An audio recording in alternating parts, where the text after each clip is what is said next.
There are new homes being built in the nearby Kibera slum. And now Korogocho, the dirt island, could well be next. But new housing projects don't always change people. Even if they build here, even if they build good houses, this will always be a ghetto. Someone like me lives here, and they'll build, and I'll rent those houses. Even if I become wealthy, I will not move to middle-class suburbs like Buruburu.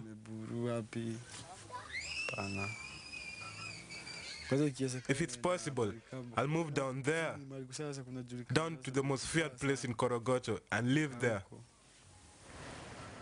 We also have ghettos in uptown places like Westlands area. On one side, we have the rich people's houses. On the other side, we have cheap houses made out of iron sheets. Even if they build proper houses here, I know what Korogocho is. But for Mushina, a new Korogocho is a real possibility. It's what he feels they're all working towards, somehow. In a new Korogocho, what we need are new buildings that are durable. We need good roads too, so that we can have a safe estate with no theft or anything like that. The new Korogocho is reforms in all areas. No drunkards, no drug abusers, good houses, security, and people having title deeds to show ownership of plots.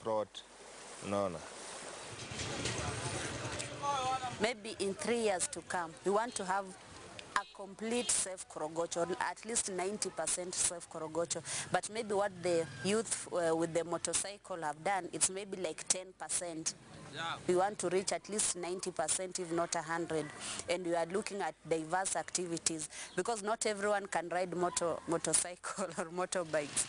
Not everyone can ride bikes, but the Motorcycle Club has been successful in attracting and reforming some criminals.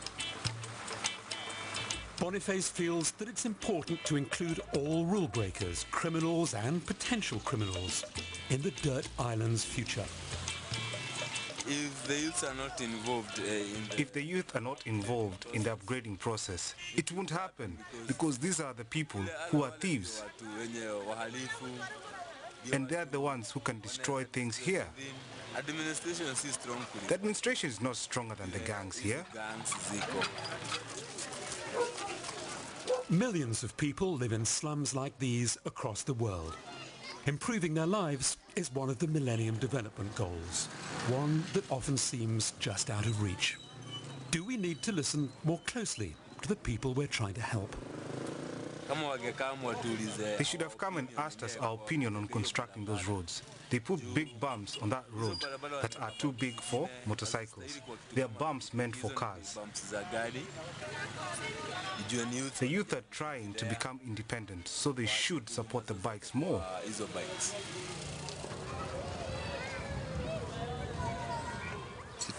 We started this as the youth, and in the future, we'll leave it for others to carry it out.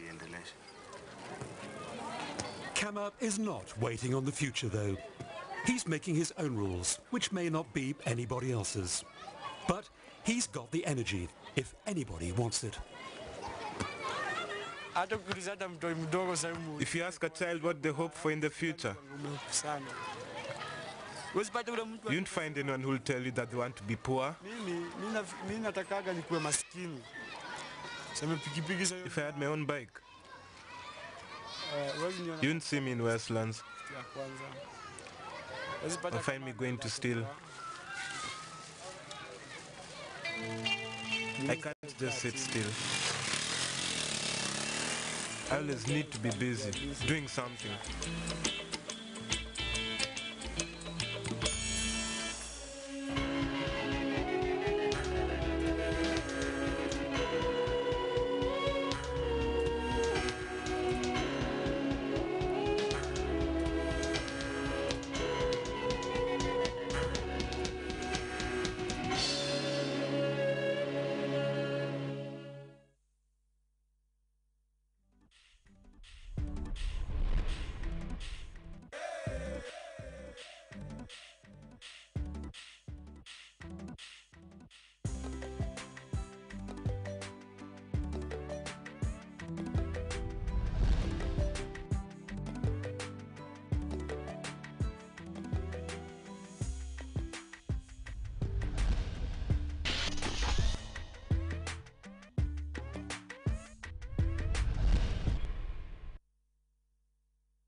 Discover the smiling coast of Africa.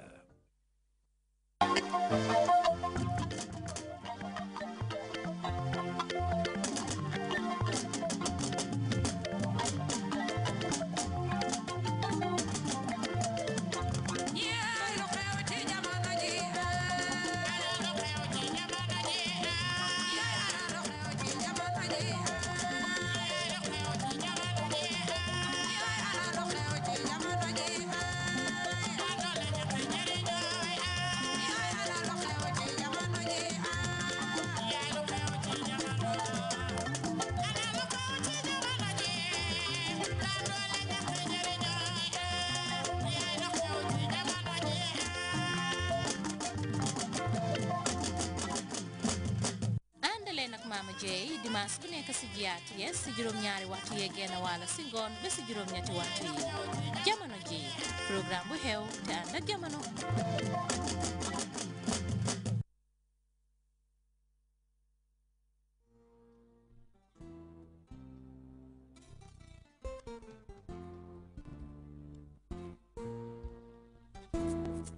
I do not want to have development and it's not sustainable.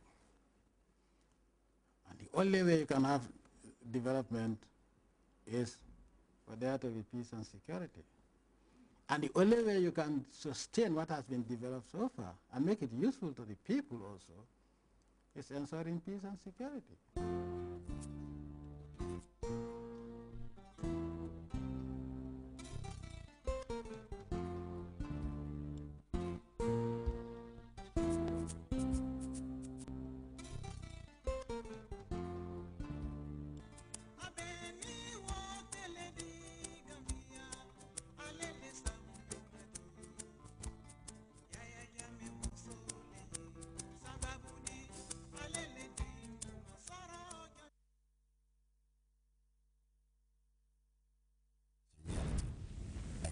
Felt by each and every Gambian, visible in every corner of the country.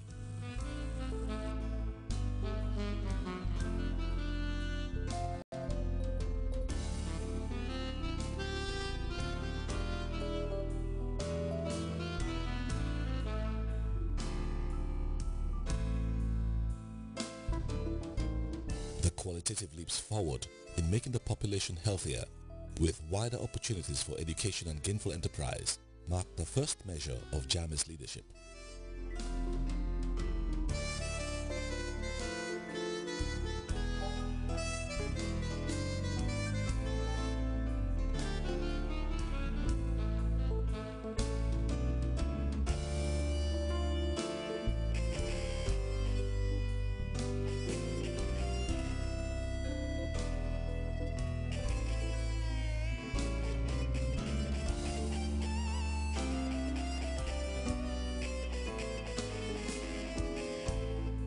This man has become the veritable architect of a new Gambia, carved by his ingenious hands. Across the country, iconic facilities and structures continue to symbolize